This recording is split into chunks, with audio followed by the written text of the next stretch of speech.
Okay, really intense energies lately. You don't have to dominate because you don't have to compete. And you don't have to feel more secure. You're perpetually secure. So don't talk gibberish. Most people invent things, exaggerate, or they don't know what they're talking about. They rarely have a command of what's being discussed. So they'll parrot something they've read in the paper, or they'll take something they saw on TV and regurgitate it for your benefit. Most have no access to real information, so a lot of their attitudes and the information they do have is secondhand. Stay inside what you know. Stay inside what you know. If you're an expert on something, fine, you can talk about it if people ask, but generally speaking, don't talk gibberish and don't bother trying to impress people.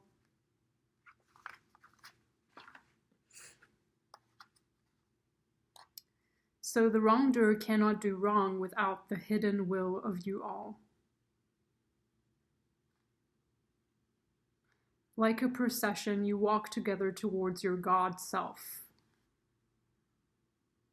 You are the way and the wayfarers, and when one of you falls down, he falls for those behind him. A caution against the stumbling stone. And he falls for those ahead of him who, though faster and surer of foot, yet removed not the stumbling stone. And this also, though the word lie heavy upon your hearts. Okay.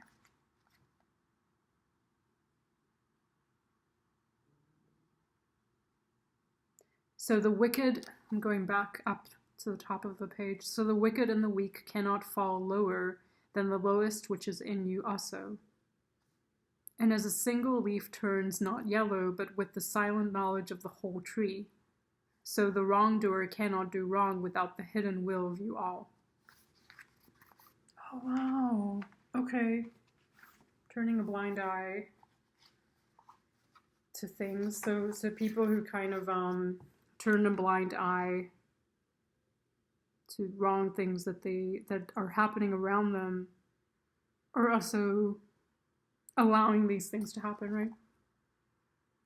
We stood, we were counted, we sat down, we got up again, over and over. We waited impatiently to be taken away. What were they waiting for? Finally the order came. Forward, march. My father was crying. It was the first time I saw him cry. I had never thought it possible. As for my mother, she was walking, her face a mask, without a word, deep in thought. I looked at my little sister, her blonde hair neatly combed, her red coat over her arm, a little girl of 7. On her back, a bag too heavy for her, she was clenching her teeth. She already knew it was useless to complain. Here and there the police were lashing out with their clubs. Faster. I had no strength left. The journey had just begun, and I already felt so weak. Okay,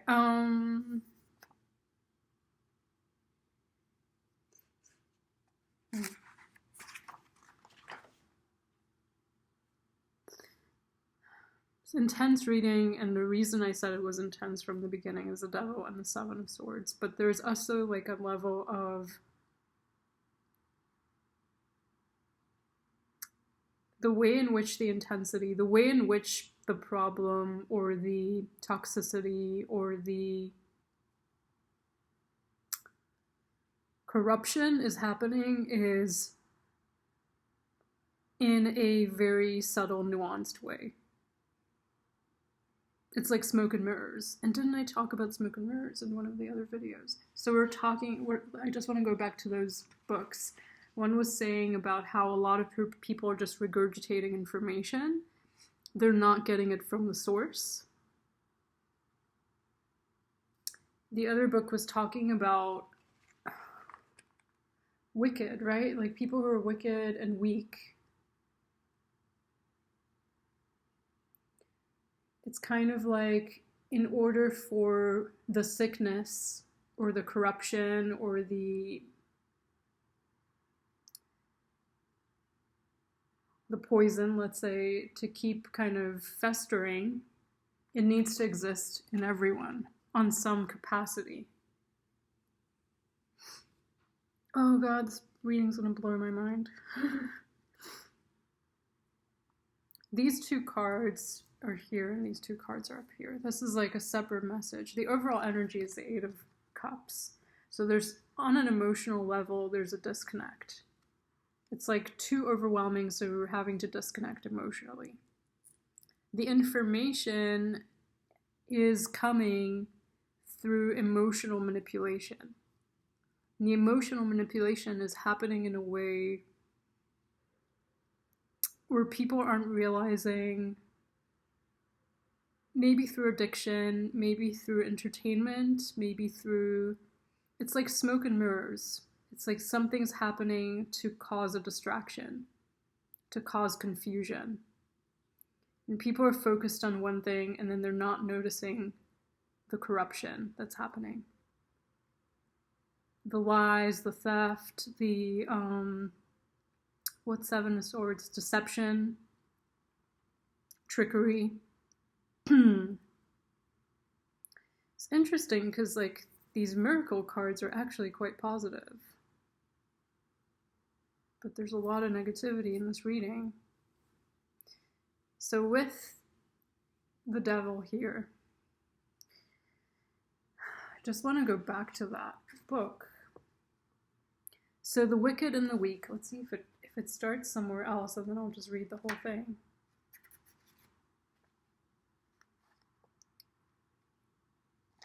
I mean, I can't read the whole book, right?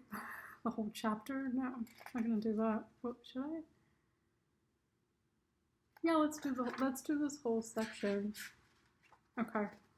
Then one of the judges of the city stood forth and said, "Speak to us of crime and punishment." And he answered, saying, "It is when your spirit goes wandering upon the wind, that you alone and unguarded commit a wrong unto others, and therefore unto yourself. And for that wrong committed must you knock and wait a while unheeded at the gate of the blessed? Like the ocean is your God self, it remains forever undefiled. And like the ether it lifts but the winged. Even the sun is your God self. It knows not the ways of the mole, nor seeks it the holes of the serpent. But your God self dwells not alone in your being. Much in you is still man, and much in you is not yet man, but a shapeless pygmy that walks asleep in the mist, searching for its own awakening. I was just gonna say, like, as I was reading these cards, like, it feels like that reading I did about something about a spiritual awakening. And of the man in you would I now speak. For it is he, I know which one it was, sorry, it was the Comfortably Numb video with the Pink Floyd quote. For it is he and not your God self, nor the pygmy in the mist, that knows crime and the punishment of crime. Oftentimes have I heard you speak of one who commits a wrong as though he were not one of you, but a stranger unto you and an intruder upon your world. But I say that even as the holy and the righteous cannot rise beyond the highest which is in each one of you, so the wicked and the weak cannot fall lower than the lowest which is in you also. And as a single leaf turns not yellow, but with the silent knowledge of the whole tree, so the wrongdoer cannot do wrong without the hidden will of you all. Like a procession you walk together towards your God self, you are the way and the wayfarers. And when one of you falls down, he falls for those behind him, a caution against the stumbling stone. And he falls for those ahead of him who, though faster and surer of foot, yet removed not the stumbling stone. And this also the word lie heavy upon your hearts. What penalty lay upon him? What penalty lay you upon him who slays in the flesh, yet is himself slain in the spirit? And how prosecute you him who in action is a deceiver and an oppressor, yet who also is aggrieved and outraged? And how shall you punish those whose remorse is already greater than their misdeeds? Is not remorse the justice which is administered by that very law which you would fain serve? It's like very complicated. Is not remorse the justice which is administered by that very law which you would fain serve? Yet you cannot lay remorse upon the innocent, nor lift it from the heart of the guilty. Unbidden shall it call in the night, that men may wake and gaze upon themselves, and you who would judge, and you who would understand justice, how shall you, unless you look upon all deeds in the fullness of light? Only then shall you know that the erect and the fallen are but one man standing in twilight between the night of his pygmy self and the day of his God self, and that the cornerstone of the temple is not higher than the lowest stone in its foundation. Shit. Now there's something about a lawyer. I feel like I just want to read this whole book, but maybe not with you here.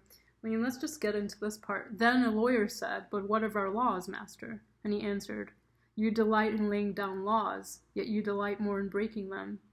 Like children playing by the ocean who build sand towers with constancy and then destroy them with laughter. But while you build your sand towers, the ocean brings more sand to the shore, and when you destroy them, the ocean laughs with you. Verily, the ocean laughs always with the innocent. But what of those to whom life is not an ocean, and man-made laws are not sand towers? But to whom life is a rock, and the law a chisel with which they would carve it in their own likeness." Okay, that's enough. It's too much. There's a lot going on. This card always makes me feel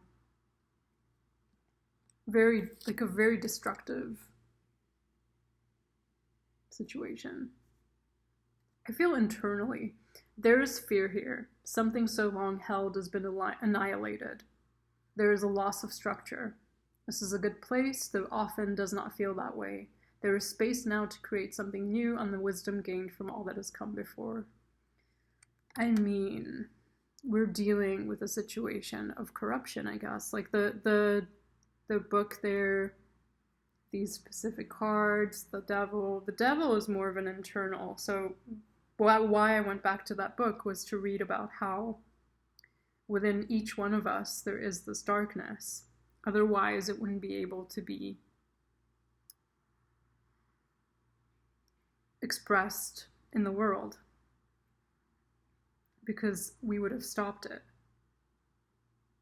So the corruption is continuing because it exists within each one of us. And it's our own responsibility to take care of that within ourselves. So there's a call to healing with the Temperance card. There's a call to balance. And there's a need to kind of, instead of looking out at others, looking back at ourselves and thinking, okay, what am I doing? How is this a mirror? How is this a spiritual lesson?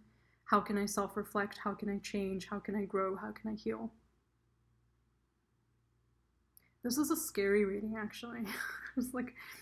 It's very intense. I mean, infinite truth. So there's some kind of truth to be spoken. My positive energy leaves a powerful, oh wow, hidden messages. My positive energy leaves a powerful impression on the world. I surrender it all. Yeah, that's that healing, you know? That's that temperance with the devil. They're not exact opposites. I mean, they're actually an order here, so it's 14 to 15.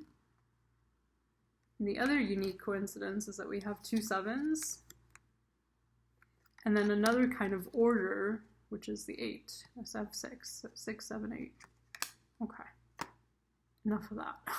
Enough numbers for now. Even have a 5 here, so 5, 6, 7, 8.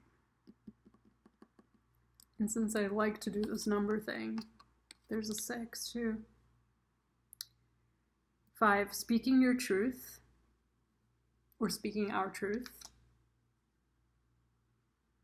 A loss of structure, something that you held onto for security and balance is taken away.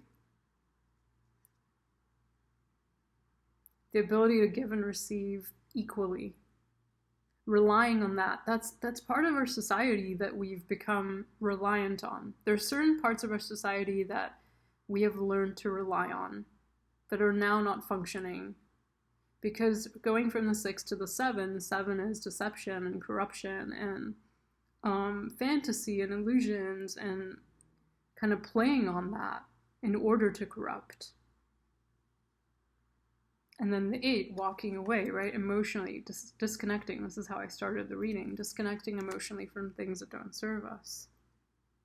And then there's just a giant leap towards 14 and 15. Right before 14 is the death card. So that's a complete surrender and a complete transformation. I surrender it all.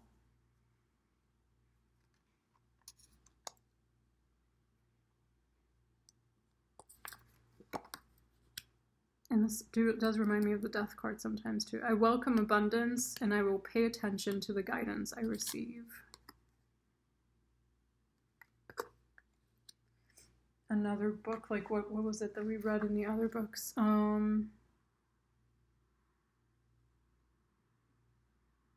Right, we read, you don't have to dominate because you don't have to compete, and you don't have to feel more secure, you're perpetually secure.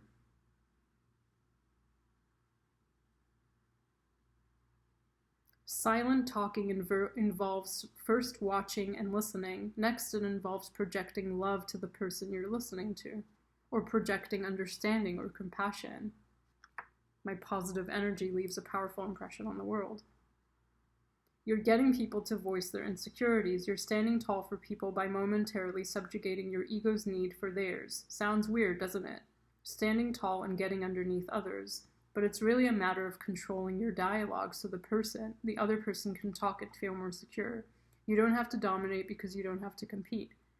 You don't have to feel more secure, you're perpetually secure. Something about security and domination. And that book talking about how people are regurgitating information. People are talking gibberish. People are just talking to fill in space. People don't really know what they're saying. They don't really know what they're talking about. Part of the deception and the trickery and the lies and the deceit is that people don't actually know what they're saying. So they're repeating things that they've heard on the news. They're repeating things that they've heard from other people. They're thinking that because there's some kind of deceit going on, they're thinking that that's the truth. And they're just repeating. This has become a collective, unconscious pattern in our world, in our humanity, in our race, in our society, I guess, if you will, of becoming kind of unconscious and numb and getting into gossip. And I think a lot of it has to do with like social media and reality TV and celebrity culture and gossip columns and like just kind of wanting attention. People are wanting attention. They're aching for attention. Part of it's because we have an economic system that supports that, right? It's like in order to make money, you're needing to up the levels of whatever it is you're doing in order to get attention. But then sometimes you're doing things that are not in your integrity.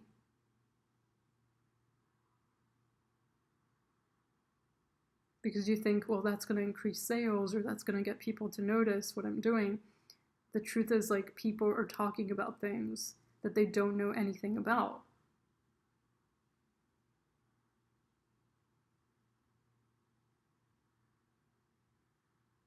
Or they're getting involved in situations that they have no business or no understanding of.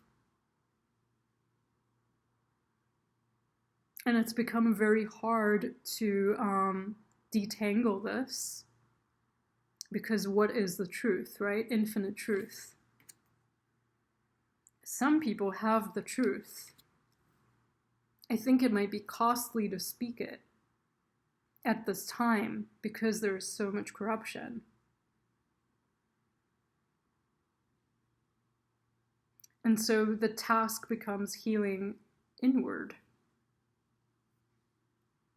Let me ask about this because it's interesting. I mean, I want to know a couple things. I want to know about all this positivity that's coming in here.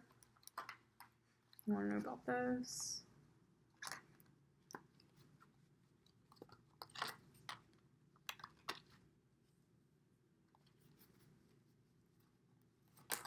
And then there's something, okay, I know what it is.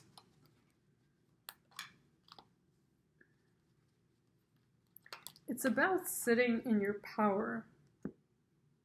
Part of it is, well, part of it is financial, which is what I was talking about before.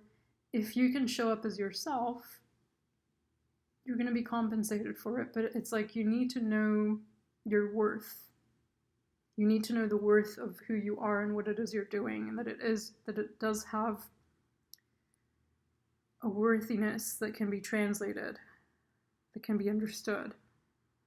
The positivity that's coming up is that worth, but it's also what you're putting your energy into, what you're investing in, what you're investing your time in, what you're investing your energy into. That's what's positive. Speaking the truth, again, is about that self-worth, but it's also about finding those systems that do work, that still are working in society. There's a lot of societies breaking down, probably to be repaired, but I don't really know if it's positive or negative yet. Finding the situations that are still working, and then disconnecting from the ones that are not. This infinite truth comes with passion. Things that make you passionate, make you speak the truth. And then this difficult journey, what was this about? This was about fear after something gets destroyed. Right. Because society is kind of breaking down. There's a social deconstruction going on here. And as that happens and we start to realize a lot of the things that we were relying on are kind of disintegrating and falling apart, there's an emphasis on work.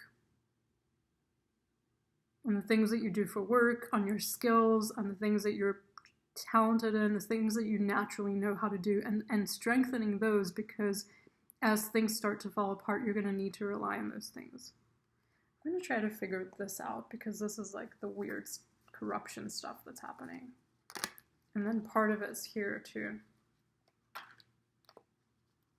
Well, this is not negative, strangely. So the devil doesn't end up being negative, because I think it's an internal process of clearing that out, clearing that energy out, and you end up with strength. And I've said time and time again how strength is self-regulation, being your parent to yourself. But this corruption is about a loss. It's an emotional loss. It's about something that you don't realize. Yeah, it's some kind of ending. It's an ending of a chapter. I mean, endings of chapters are also good because it's about growth. But there's a lot of sorrow with this ending. There's a lot of sadness. There's a feeling that this was not supposed to be this way. Like this, maybe you had a different plan or a different way of looking at how things were going to work out.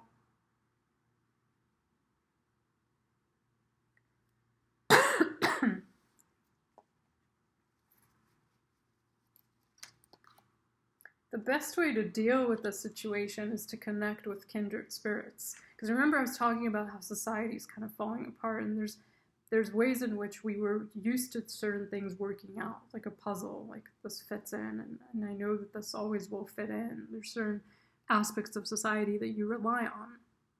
And now certain things aren't working, like buttons aren't working, right? Buttons that used to function a certain way, you're like, that doesn't work anymore.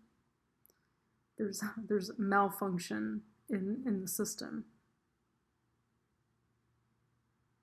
And that's okay, right? The things that are happening for a reason from a higher perspective.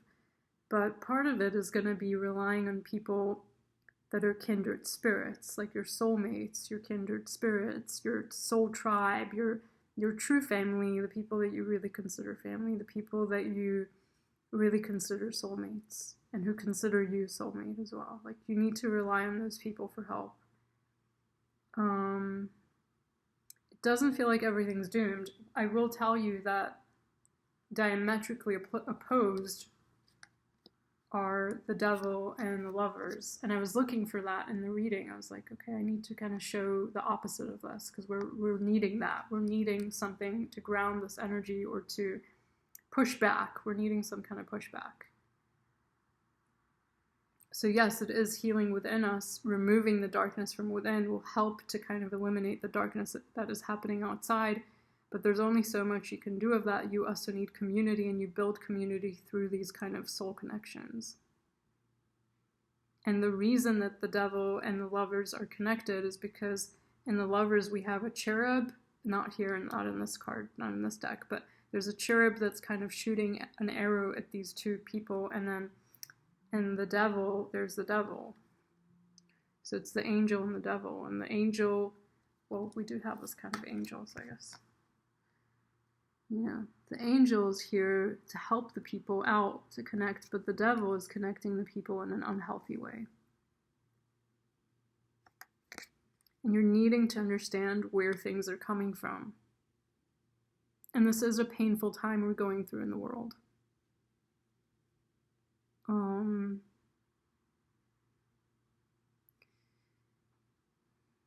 Underneath the deck, I have the Ten of Swords. Like, this is a really difficult time we're going through, and as a collective, like, there are some severe endings happening in society. There are big changes.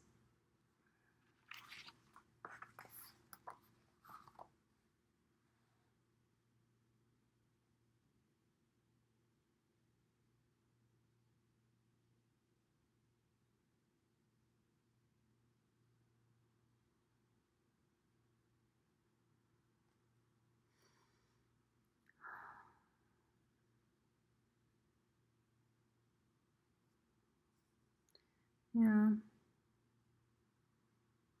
This is a book about the Holocaust, and this is saying, you know, she already knew it was useless to complain.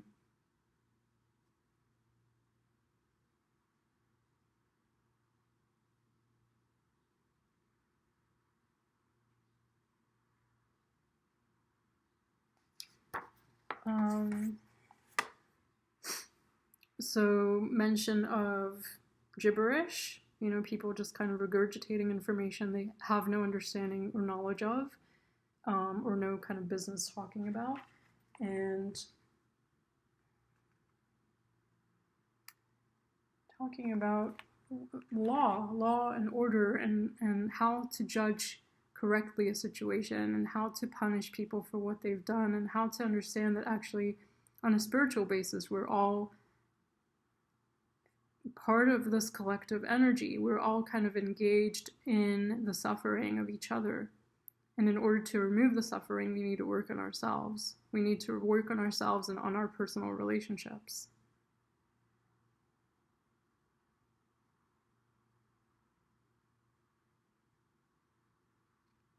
This is on a global scale. This is a really big kind of time period in history, but the more we change our level of engagement and become more peaceful. I mean, it might be interesting to learn about Jesus and what Jesus did. Jesus, not necessarily as in terms of religion, but in terms of a historical figure. As a human being, like, who was he as a human being? And what was his message? Because he had a powerful message and he had a powerful story. And unfortunately with him, like, he wasn't able to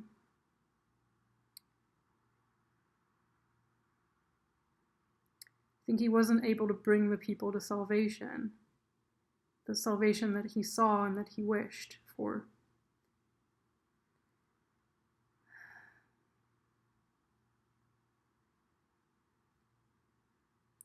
I am seeing positive messages, but I think the responsibility lies in each person with themselves to work on themselves.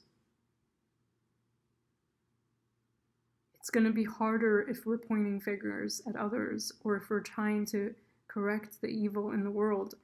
It feels like the easiest thing, or the best or most effective thing, is to work on ourselves. and then connect with people who are like-minded, who are similar spirits, and work with them to change the world for the better. Because some people are chained, and it's like they can't do anything. And some people are free, but they're only free because they're able to connect with the right people. It's the people that you're connecting with, and it's how the devil and the angels are kind of in the background of all this. It's like a story of biblical proportions we're going through. And what will happen to the truth people, the people who speak the truth? Well, they will reach salvation with the strength card. They will remove themselves from this kind of petty, toxic mud bath, shall we say? Okay.